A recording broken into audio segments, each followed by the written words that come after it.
Hi, and welcome to another podcast with your host, Miriam at Raise Your Vibes. Today's podcast is in tribute to Podcasthon, and I'm doing a special episode purely for a charity all about education. And the reason that I am focusing on this particular charity, which is called Lift Every Child Foundation, is because I believe that education is extremely, extremely important. So, why am I focusing on that? Well, one, I am an educator. I come from an educative background. If I give some back story, I guess, to my own situation, born and raised in England, first generation born to a Pathan family. Our family roots come from various different places. Quite a lot of my family members have been in the army, I believe, have fought on the British side, have done various things to support the growth of the British Empire, I guess it was called back then. My family, my father being in the UK since he was 8, my grandfather's moved over there for a much, much better life. I was obviously first generation born. I'm now in my 40s. And I have had, some would say, a privileged educational background, perhaps on the first appearance. However, when we look and a closer look at it, it's not been that easy to acquire. So let me explain why and why I'm focusing on this particular charity in depth. So for me personally, school was something I loved, I adored, I enjoyed. Going to school, I enjoyed learning. Back in those days, schools and nurseries and the junior schools were all attached together. I was in a place called Olathope, nursery school, primary school. Sadly, I think it's been knocked down and turned into, now I think it's called Fairvale. But back in the day, it was a quiet little school. My siblings, i.e. my sisters, went to the same education, and we had to walk quite a distance to get to that particular school. It was not one of those schools that was on our doorstep. And back in those days, you didn't really have the things like school buses or your parents dropping you off in a car. Not everybody had that type of background where they could afford to do that. In regards to my parents, my mother had gone to school back in the village that she was from, but she'd only did school to a certain level. My father, I believe, had been in the British education system, obviously since he was 8 and onwards. He went to a school which nowadays is a very, very deprived school called Wealthy Off. I'm not sure if it's still around, but it was very, very rough, very rough. I know much later on in adulthood. Not sure if that school, like I said, is around. I can remember in my teens, my father trying very, very hard to redo GCSEs, for example, English and maths and so on, because later on he would end up doing engineering, and obviously they require much more advanced skills. I don't think he went to college. He definitely didn't go to university, but he did end up doing engineering, and did later on in his life, before he retired, end up working in a school within education, ironically. In regards to myself, my aunt was the only one in our family who, my mum's sister, was the only one to actually go to school, actually go through the British education system, go to college, do A-levels, and then I actually saw her as a teen, because we've not that got much distance or difference, I guess, in age groups between us, go to college and university, and go to university in Leeds to become a dentist, and to qualify as well. And I remember her being my role model at that time, because culturally, in the 80s and in the early 90s, as a Muslim female, this was not something that you were going to do. For my own background, I can remember a girl I had gone to school with at primary school saying to me that she was going to be going basically back home to her home native country. This is what her parents wanted. This is something that she was going to do.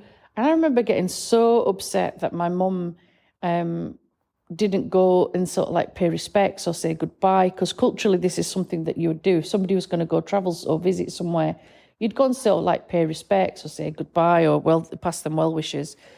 And I remember getting so upset over this, but my mum eventually listened to me, and off we went to go and visit this family. And it turned out that that wasn't the case, that she wasn't actually travelling. She'd had to sort of sell a little bit of a white lie.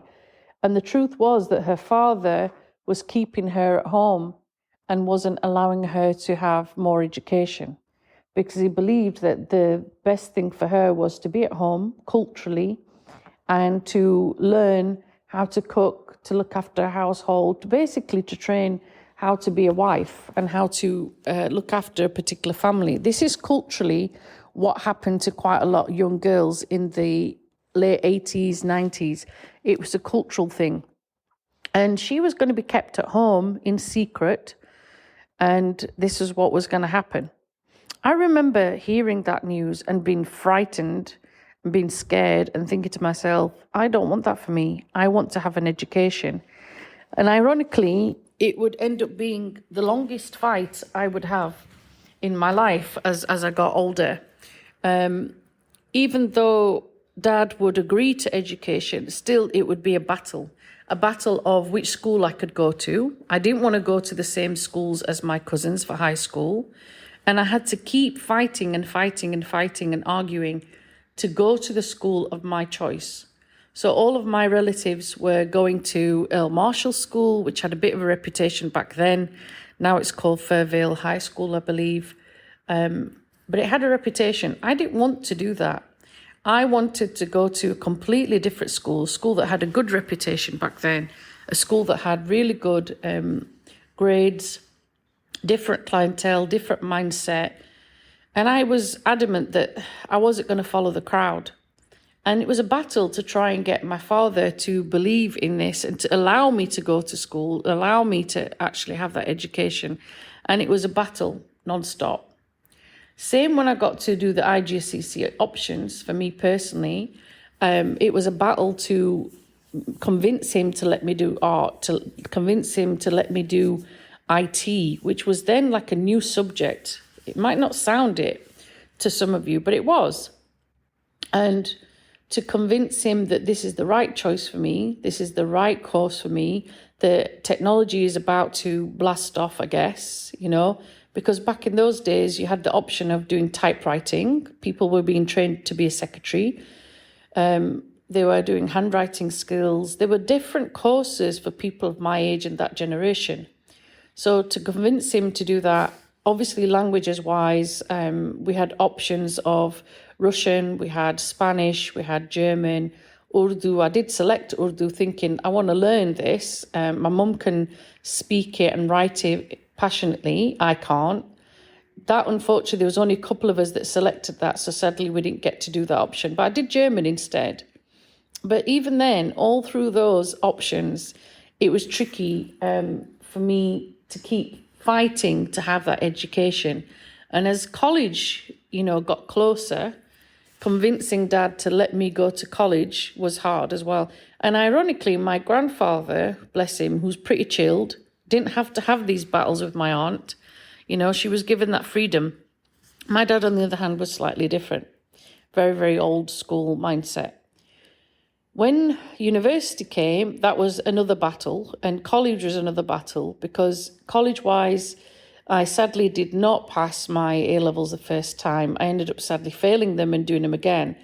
And later on, I realised why that was the case, because in hindsight, I didn't have the skills. I'd been in and out of hospital from my age 10 onwards, I guess, with my hip. So I'd missed quite a lot of key foundations, key skills. Orally, I was very, very bright, but just couldn't match some of the essay skills or write it in a particular way that they needed to be. Much, much later on in life, I would do that, ironically. And as it happened, as I got into that sort of mindset of education, all these particular scenarios would unfold. Some of my cousins who I ended up getting better grades off would end up going to university before me. And then much later, I had to have another battle with my father about being able to go to university, and he didn't understand how UCAS worked. He didn't understand how choices worked, and he was adamant that I could only go to university in my own city. I couldn't go elsewhere. And you're trying to explain to your dad that you can't go to that particular university because you haven't got A stars. You haven't got Bs. You might have some Bs, you've got some C grades, but they don't necessarily accept anyone with lower grades. Huddersfield University, Bradford University, I mean, he did go with me to one of the universities, and then the course I was looking at wasn't quite what I wanted it to be. And he was like, you're not going to this particular place because you need to stay in the city. And it was really, really hard to convince him to let me go. You know, these were battles that I had to fight. And ironically, much later in life, in my 30s, when I wasn't talking to my father at the time, I ended up, going to university again and again. I ended up and again.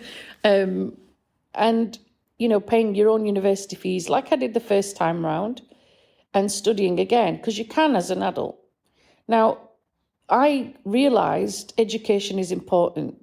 Not only did I want to be a teacher and be like a role model for people of myself from ethnic minority, but also understanding that cultural gap in learning, but also understanding the mindset and the language side of your brain, which is functioning in a slightly different way, and people not necessarily identifying with you because of your cultural mindset. Having that role model in the classroom is key. And especially in a subject like English, there's a lot of multicultural and ethnic minority teachers now. But back in those days, they were very far and few and in between. It's very, very difficult mentality and different mindset back in those days. So coming across that is not easy to divide and conquer, shall we say. And even now in 2025, there are, through the career I've had personally with education, I've seen it blossom, I've seen it change, I've seen it fold, and I've seen sadly, some of the same issues arise, and you're not just dealing with education.